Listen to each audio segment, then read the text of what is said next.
Hey, Philip, one of the things that I think listeners today, might not remember is you started in Nashville. Now it's an it city in America and kind of the world. But back when you started, it was Hee Haw Nashville. I remember Nashville having a very different reputation than it does today. Yeah. And you might want to explain hee haw because for younger viewer or viewers of a certain age probably have no reference for that.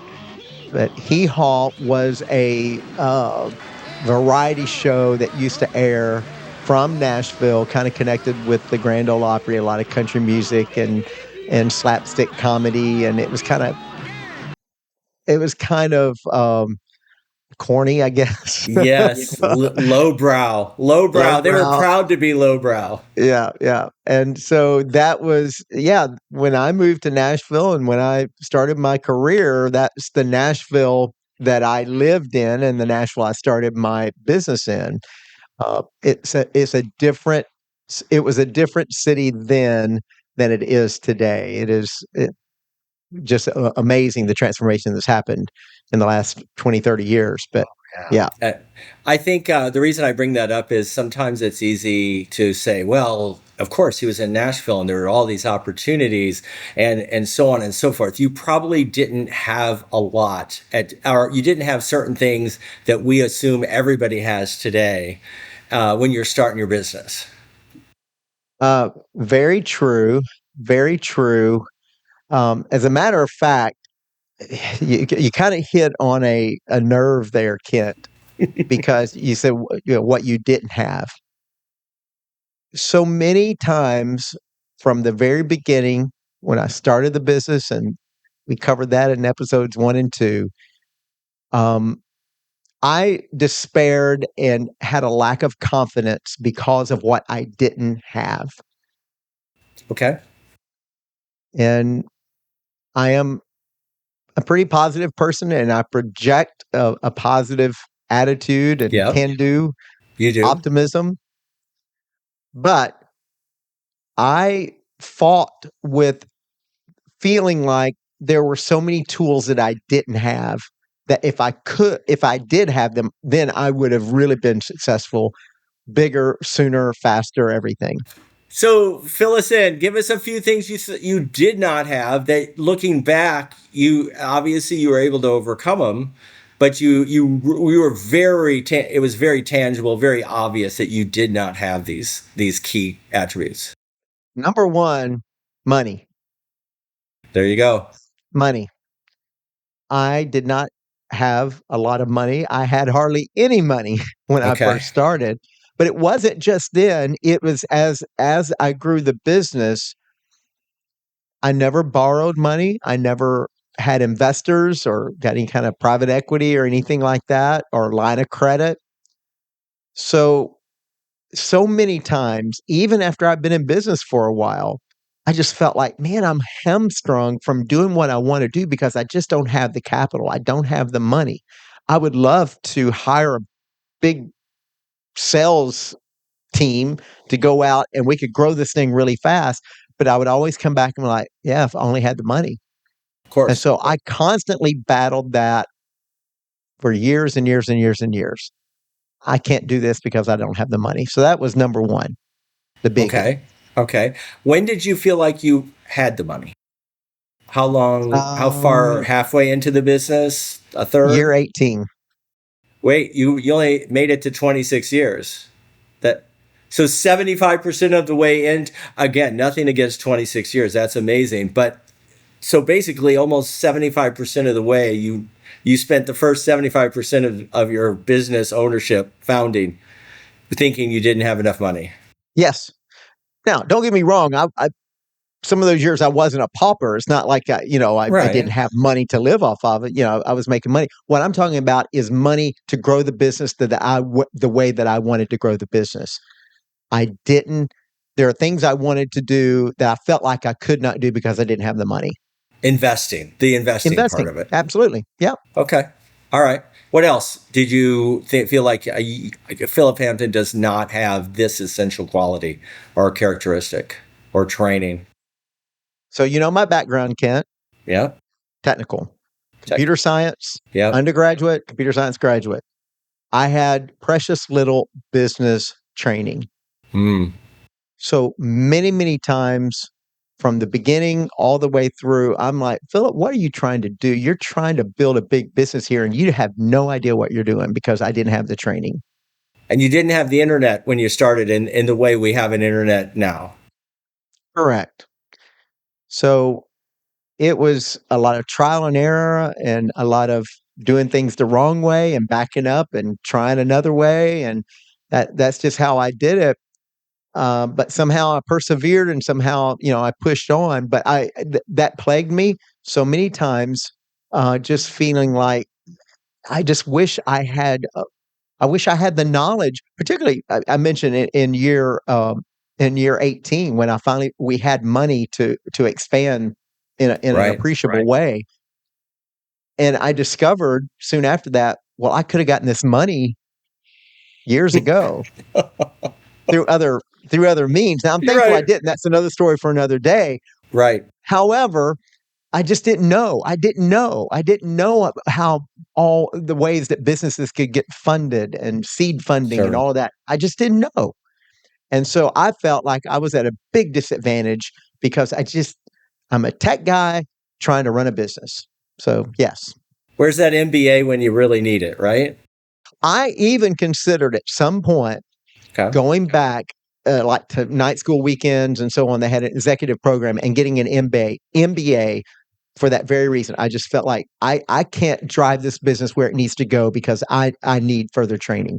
I actually considered that I just couldn't take the time off from running the business to do that. The usual reasons why. Yep. Yeah, time and effort. Uh, what other things did you feel like you didn't have? Were there anything personal characteristics that maybe you felt limited you? Actually, yes. And this gets a little personal, Hmm. a little transparent, and a little vulnerable, I guess. But as you know, I'm sitting down so people don't know I'm a shorter guy. Okay. So I felt like my physical appearance was not as a head, like a CEO of a company, and Okay. going in and particularly in law firms and in front of Right. lawyers, I just didn't feel like my physical appearance was very impressive. Okay. I battled that. Sure. I Okay. persevered on, but so many times I felt like I I don't I don't feel like I fit in the room with these people because I just don't look like a CEO. I Sure.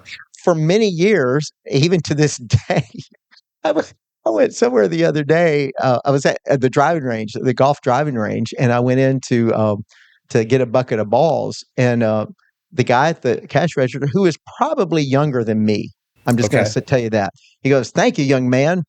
I just I've always looked like a kid, kind of." Right. And now I kind of like it, but back then when I'm running a business and I want to be taken seriously, I didn't want to be thought of as a kid. And I think a lot of time I felt like that people looked at me as a kid, and I hated that. Of And course. I wanted to be taller. Like nothing I can do about that. Right. So there was also with that, and probably because of that, and these things very, very petty, but it's something I dealt with. And I will tell you, everybody deals with something. Agreed. Agreed. It may not be physical appearance, it may be public speaking, it may be Right. There. perceived lack Yeah. of education, whatever it is. I've talked to enough of business owners to know everybody's got that area, that soft spot that like, ugh, don't shine the light there. Of That was course. mine, physical appearance. And that led to a sort of a social awkwardness on my part. All right. A lot, well, I found out later on, building business is getting social, taking people out to dinner, going to mixers and all that sort of thing. And I absolutely hated doing that because I was so awkward. Glad handing. Glad handing. Glad handing, I Yeah. hate making small talk. And I would go to these receptions and everybody's just standing around and you're just, just making small talk and meeting and mixing and mingling. And I just felt like I was so awkward and I felt like an idiot there. Okay. And I felt like if I was like 6'2" and very handsome, and I could go in there and man, I could work this crowd and I could come out of here with a handful of clients. I honestly had those thoughts, Kent. Of course. No, instead you feel like you wasted your time. Oh, I paid to waste my time with a bunch Yeah. of strangers who didn't notice me.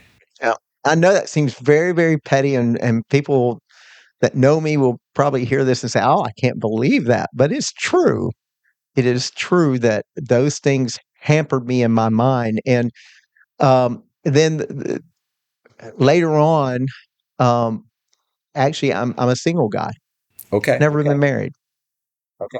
So I felt like, again, in social settings, and a lot of my clients would invite me to their galas, their whatever it is, they're celebrating somebody or a holiday event or whatever, and I would show up, and I felt like, again, if I was 6'2", and then I had a beautiful lady with me Right. as my wife, man, we would just be the social darlings, and then I could fit in and I could get business. Yeah. I'm telling you, I have never verbalized that until right now, Okay. I but that believe you. was in my mind a lot of time when I'm building my business. So I'm just being totally honest with you, Kent, and it hurts, Right. but Yeah. I felt like my singleness, my social awkwardness, my shortness of stature, all those worked against me being a successful CEO.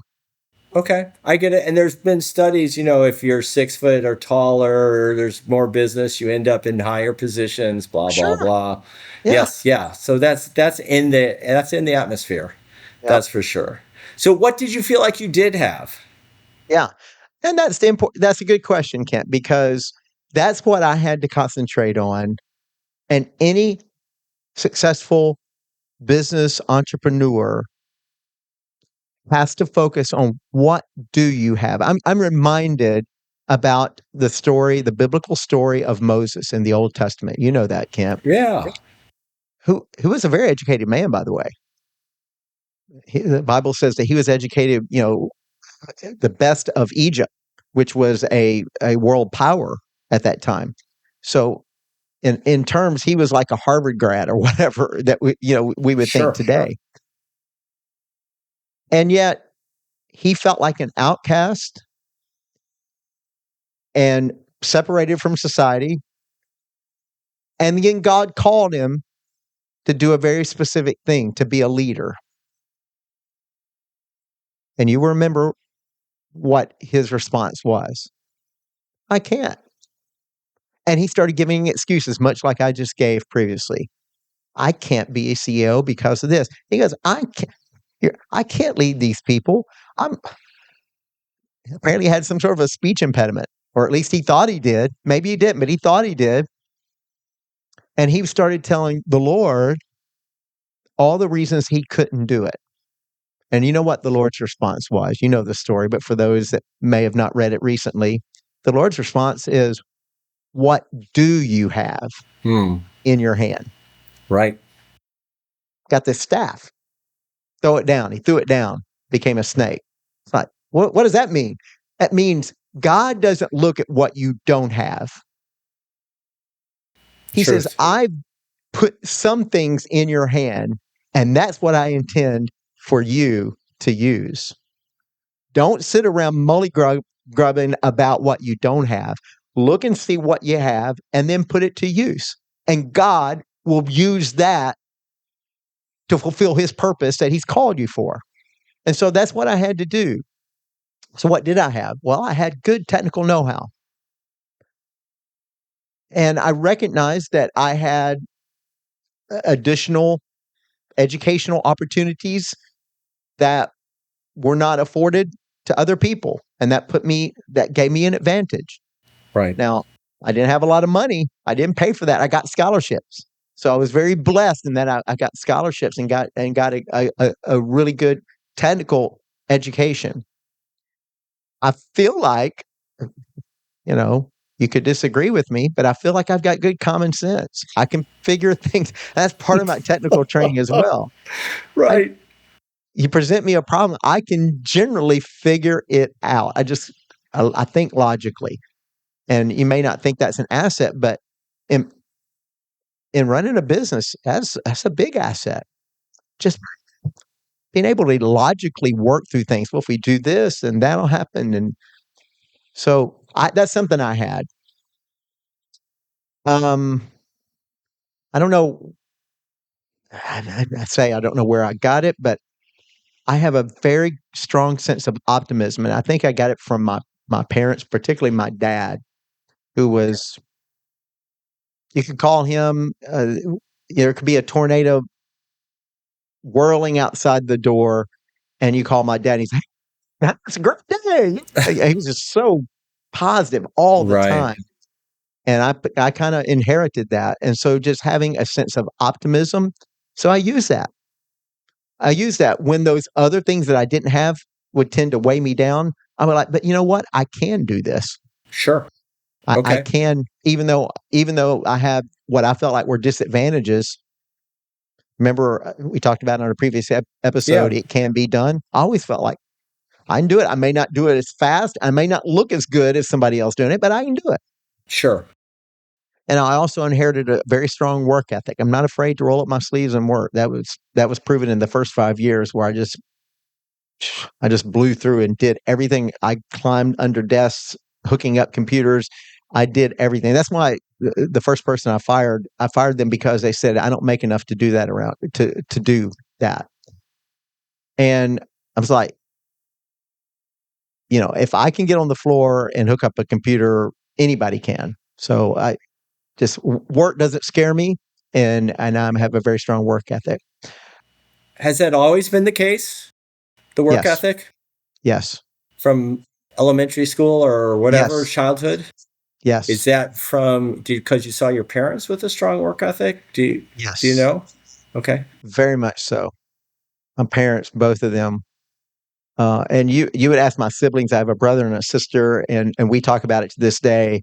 It's like that's where we all work like crazy, and Okay. we're like we get it honest. I mean, my mom and Right. dad were just um, active in church, active in the community, active at work, raising kids, and they did it. They made it look easy, but it was not easy.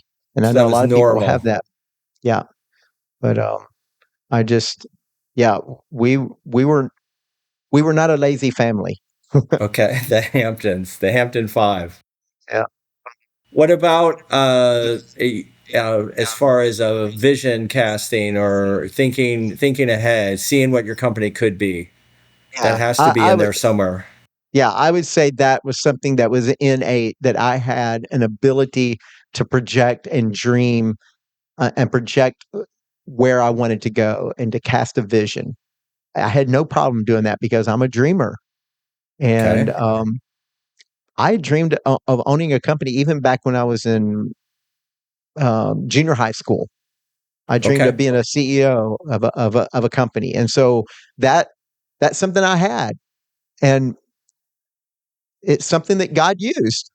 God Yes. used that vision to guide me and to keep that star out there that I was kept reaching for. Right. Were you around a lot of other dreamers? Did you feel like, or people I who, sometimes you're a loner and everybody's like, who's that oddball who thinks he's going to own a company? And other times you've got two or three people going, I'm going to be this, I'm going to be that. And it's like, even if you're not close, you've got other people. I I think there were people, strategic people in my life that projected faith and vision, Hmm. particularly at church. Okay. I had some mentors, whether it would be a Sunday school teacher or a pastor, that they always projected there is a better future out there than where you are today. If you just keep believing and you keep doing the right things, Okay. it's not just a mundane. Well, let's just get through this life. There was a sense of there's something better out there. Keep Yeah. climbing. Yeah. There's a reason you're. It's a struggle because you're going upwards, and Right. so I think that instilled in me, even like I mentioned in a church setting, that kind of inspired me, even for in vocation, uh, to to dream and to keep moving upward. Got it. That's good. That's good. But I think, Kent, the number one thing that I had, not looking at what I don't have, but what I did have, and everybody that starts a business has this in some form or another. It's an open door, What does that mean? an opportunity. That's the only reason I started a business, because there was a door, every door that I had knocked on had closed, and then one door opened.